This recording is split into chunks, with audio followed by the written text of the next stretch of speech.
উল্লেখ করেছি, অসৎ সঙ্গ গ্রহণ করা। আমরা একটা প্রবাদ বাক্য জানি, সৎসঙ্গে স্বর্গবাস আর অসৎ সঙ্গে সর্বনাশ। একজন ব্যক্তি কেমন তা বোঝার লক্ষণ হলো তার বন্ধু কেমন, যার সাথে সে ওঠা বসা করে, ব্যবসা বাণিজ্য করে, চলাফেরা করে, ওই লোকটা কেমন। লোকটার বন্ধু যদি গাঁজাখোর, ইয়াবাখোর, ফেঞ্চিডিখোর এবং হারামখোর হয়, তাহলে উনিও ওই টাইপের, বুঝতে বাকি থাকে না।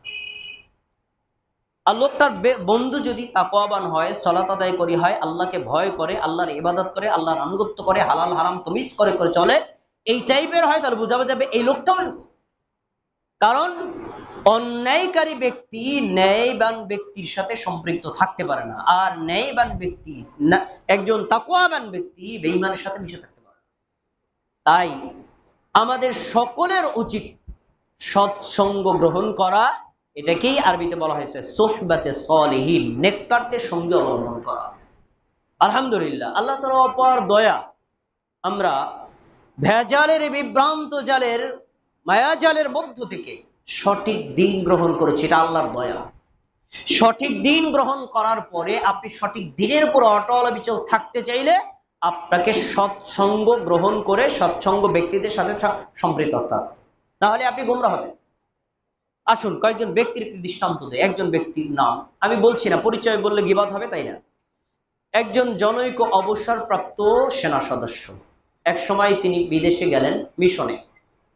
বিদেশে গিয়ে দেখছেন বাংলাদেশ, ভারত, পাকিস্তান ছাড়া পৃথিবীর সব দেশে আমল হয় একরকম, আর এই 3 দেশে ভিন্ন রকম। সঠিক কোনটা গবেষণায় নেমেছেন, বুঝেছেন এটাই হক। তিনি দেশে আসলেন, দেশে আসার পরে নিজে একদম সঠিকভাবে আমল করলেন, মানুষকে দাওয়াত দেওয়ার চেষ্টা করলেন। আর বুঝেন তো বাংলাদেশের রিয়াকশন কেমন। একটা পর্যায়ে এমন ছিল, এমন সম্মানিত ব্যক্তিকে জনগণ ধরে রাস্তায় মেরে রাস্তায় বিছায় ফেলছে, সঠিক আকীদা গ্রহণ করার কারণে, সঠিক আমল গ্রহণ করার কারণে। তারপরেও লোকটার ঈমান ছিল শক্তিশালী। না, আমি মায়ের খেলো, আমি তো রাসূলের রাস্তায় আছি, আমি মায়ের খেলো, আমি তো ঈমানের উপর আছি। ওরা বুঝে না, ওরা অমনোযোগী, ওরা জাহেল, কোনো কষ্ট নাই, আমি ঈমানের উপর আছি।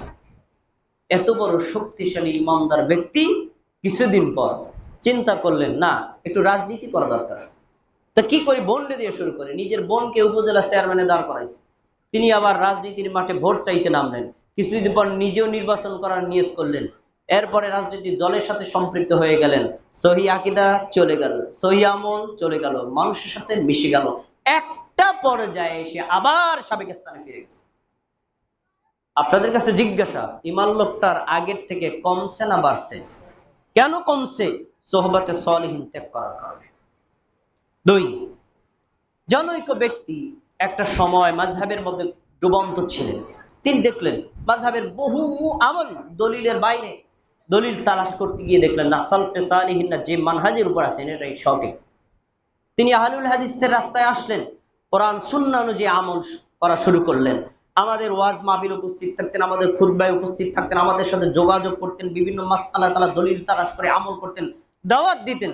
এক পর্যায়ে তার মনে হলো, না এর চাইতেও কি আরো হক আছে, দেখি তালাশ করে।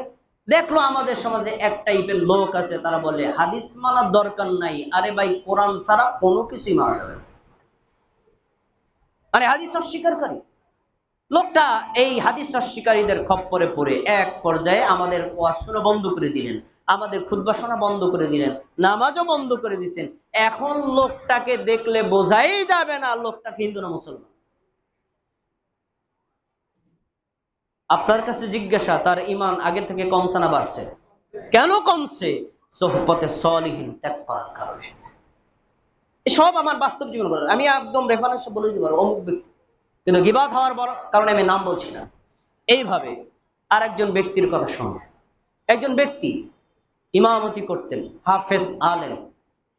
তিনি যখন সালফে সালিহিনের বই পড়লেন, দেখলেন কিরে আমরা তো অনেক বিদআত করি, অনেক শিরকের মধ্যে লিপ্ত আছি, আর এই বিদআত এবং শিরকের নেতৃত্ব দিচ্ছি আমরা।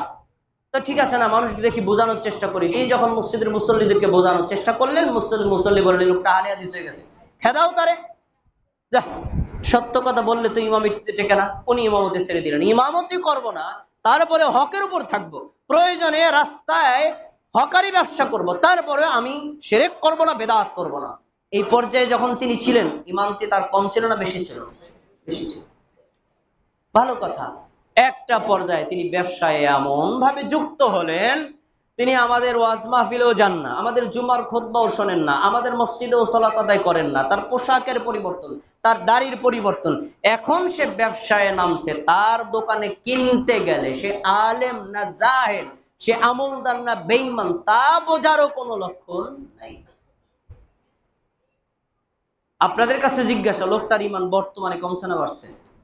কেন কমছে? কারণ ওই যে সোহবতে সলিহিন ত্যাগ করার কারণে। আপনাদের সবাইকে অনুরোধ করে বলছি, আমি যে উদাহরণগুলো দিলাম আপনাদের চোখের সামনে এরকম বহু মানুষের উদাহরণ আপনার সামনে আছে। এই উদাহরণ থেকে আপনাকে শিক্ষা নিতে হবে। আল্লাহ যে হকের বুঝ দিয়েছেন, এই বুঝ থেকে এক চুল পরিমাণ ডাইভার্ট হওয়া যাবে না। আর এই ডাইভার্ট হওয়া থেকে বিরত থাকতে চাইলে আপনি এমন পরিবেশে থাকবেন, এমন ব্যক্তিদের সাথে উঠাবসা করবেন, এমন ব্যক্তিদের সাথে চলাফেরা করবেন যারা সালফে সালেহিনের আকীদা মানহাজের উপর সুপ্রতিষ্ঠিত, এবং এদের সাথে সম্পৃক্ত থাকতে হবে। এদের থেকে একটু যদি ডাইভার্ট হন, ওই লোকদের মতো আপনি গোমরাহ হবেন না, তার কোনো ওয়ারেন্টি আমি দিতে পারি না। তাই যে কোনো মূল্যে আপনি সালফে সালেহিন যারা হক্কানি আলেম, যারা সত্যিকারের কোরআন এবং সুন্নাহর অনুসারী, তাদের হালাকায় উপস্থিত থাকতে হবে, তাদের জালসায় উপস্থিত থাকতে হবে, তাদের আলেমদের সাথে সম্পৃক্ত থাকতে হবে, তাদের থেকে জেনে বুঝে আমল করতে হবে, তাদের খুতবায় উপস্থিত থাকতে হবে এবং তাদের সাথে সম্পর্ক রেখে আমল ইবাদত করতে হবে। একান্তই যদি দুরন্ত কষ্ট হয়, দুনিয়াবি কাজকর্ম করলেও তাদের সাথেই করার চেষ্টা করবেন। তাহলে আপনার যদি কোনো ভুল হয়, তারা আপনাকে বলে দিবে, ভাই আপনার এই আমলটা ভুল, ঠিক করেন। ঠিক করার তো একটা মাধ্যম পেলেন। তাই আমরা যদি এমন ঈমান লুজ হওয়া থেকে বিরত থাকতে চাই, আমাদের 6 নম্বর 5 নম্বর পয়েন্টটা খুব মনে রাখতে হবে, আমরা অসৎ সঙ্গ গ্রহণ করব না। আর অনেকগুলো কথা রয়ে যায়, খুতবা লম্বা হওয়ার কারণে আমি এক নজর বলে দিচ্ছি। দুনিয়ার মোহ, এরপর হলো ব্যস্ততা, তারপরে অর্থের লোভ, ধর্মে অবহেলা, নিয়মিত ধর্মচর্চার অভাব, ধার্মিকদের এড়িয়ে চলা, ধর্মসভা বর্জন করা, ব্যক্তিগত জীবনে ধর্ম পালনে অবহেলা করা এবং ভ্রান্ত দলের অন্তর্ভুক্ত হওয়া, সবচেয়ে বড় কারণ রাজনৈতিক দলের সাথে যুক্ত হয়ে ক্ষমতার লোভে পড়া। এটা হলো ঈমান কমার সবচেয়ে বড় কারণ। আল্লাহ তাবারক ওয়া তাআলা ঈমান ধ্বংস হওয়ার, ঈমান লুজ হওয়ার, ঈমান কমে যাওয়ার এই ভয়ঙ্কর কারণগুলো থেকে আমাদেরকে বেরিয়ে আসার এবং ঈমানকে শক্তিশালী রাখার, এই শক্তিশালী ঈমান নিয়ে কবরে যাওয়ার তৌফিক দান করুন। আল্লাহ আপনি আমাদের জুমার খুতবাকে কবুল করুন।